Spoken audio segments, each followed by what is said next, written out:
How's everyone doing today? I'm surprised to see so many of you here through the snow.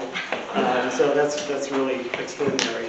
I am going to preach a little bit today, just to keep it short because I know we all want to get home. But I thought I might change it up a little bit and not preach on the gospel lesson today, but preach on something that's been affecting so many of us, and that is illness. A lot of us have gotten sick, a lot of us have gotten COVID. Father and his family just had it. I had it in September. So many of us have fallen ill.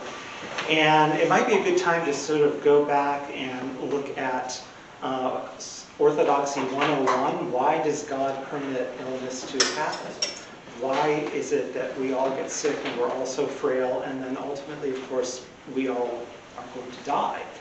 So why does God permit this? And I don't have all the answers, but I can say that God and the cosmos are a profound mystery, but he has given us some clues as to why we're in the state that we're in.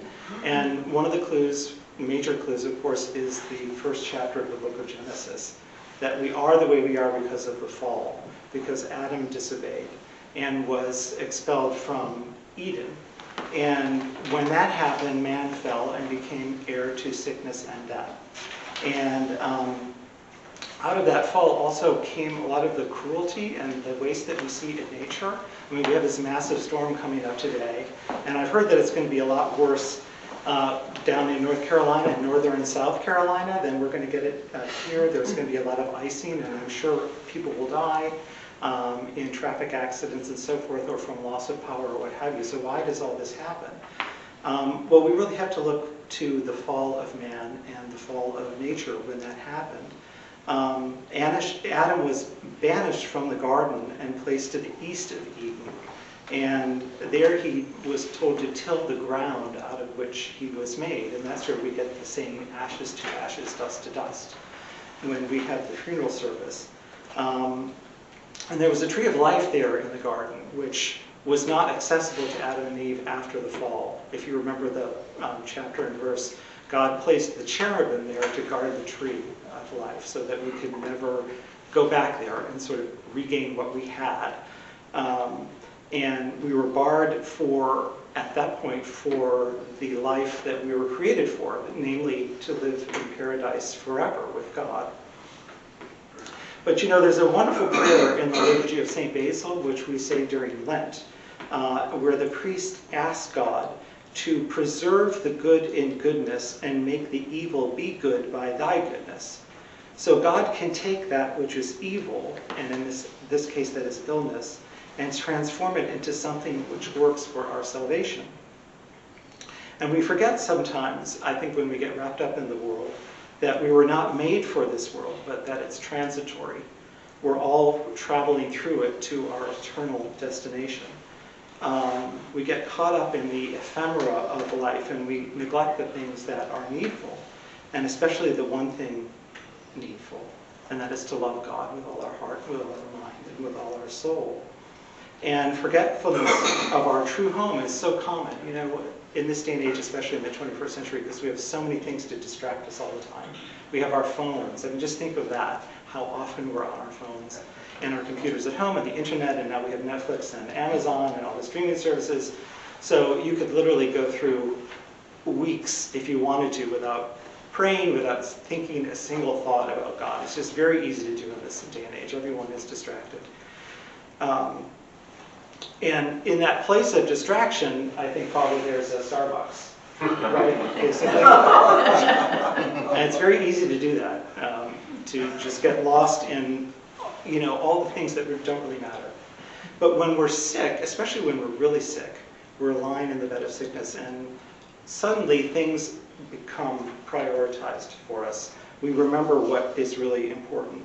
And this illness that we have can teach us something if we really listen to it. It can redirect our lives to God and make his priorities our priorities. And out of the adversity of sickness, we can have a renewed sense of purpose, a greater attachment to true wisdom and not to the distractions of this world. And also, illness can make us quiet. We forget about that because there's so much noise in the world, on our phones, and as I say, on the internet, on streaming services, when we're talking to our friends, we forget sometimes just to be quiet and to listen to God. And we can't hear what he's saying if we're always talking. And illness can give us that. It can make us quiet so they can really listen to God and try to figure out what he's trying to tell us. And also, we're always acting. We're a very proactive society, especially in America. We tend to act first and think later. But if we're constantly doing that, then we don't know where we're going. So it's important to stop and listen to God and pray and find out what direction he wants us to go in. And illness can be that pause that gives us direction. And illness can also remind us of our complete dependence on God. We take for granted that we're here, we're living, we're healthy. Thank God most of us are healthy most of the time. And we have this amazing, medical system to keep us all going. And we forget that in the case of our ancestors, most people were sick most of the time. But we're healthy most of the time. And modern medicine is a miracle, that's for sure. It's a great man-made achievement. But for all of its successes, it has not abolished suffering and illness and ultimately death. I mean, we're all still subject to those things. I often say it would be a great feat if modern science could sort of abolish death, but they don't seem to have managed to do that yet. So as long as there's death in the world, we're reminded of God and what our ultimate destination is. And also we can get wrapped into the latest medical technology and latest medical treatments, and we can look for our salvation sort of in that. And we always have to be reminded of what the Psalm says, that we should not put our trust in princes and sons of men, but ultimately only in God. And he is the one who can restore us to health and give us eternal life. So we have a picture of God then working through our fallen state and the fallen state of nature. I mean, if you think about this coronavirus, for example, I don't know if it was made in a lab or if it's a natural phenomenon.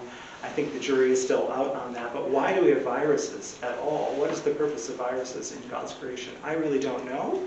But perhaps in this idea of the fall, we can, again, get a hint as to why these things are out there, why there's so much waste in nature.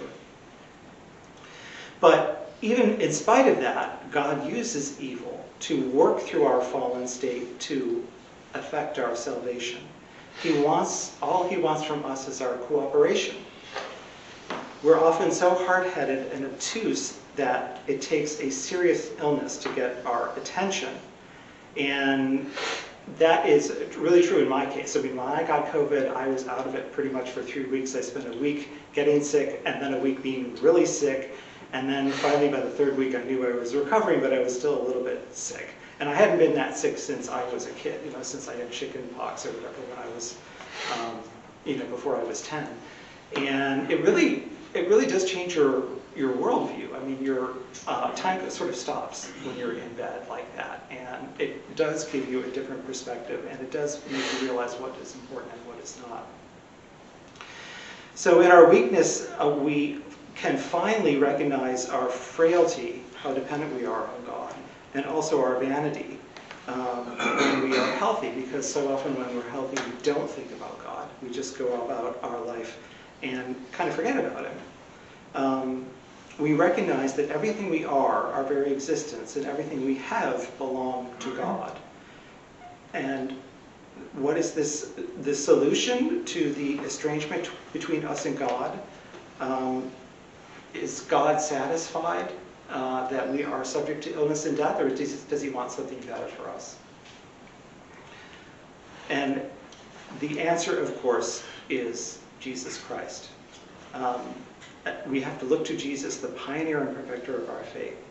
And through Christ, God himself has participated in our suffering and death. We have in the life of Jesus what I call the antithesis of salvation.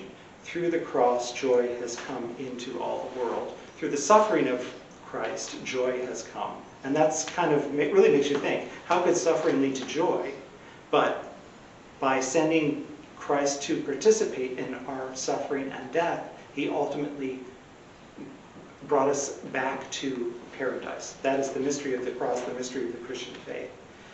So our sickness and suffering on earth here are but temporary. We always have to remember that anything that we go through is not permanent. It's only a stage on our journey to our life eternally with God.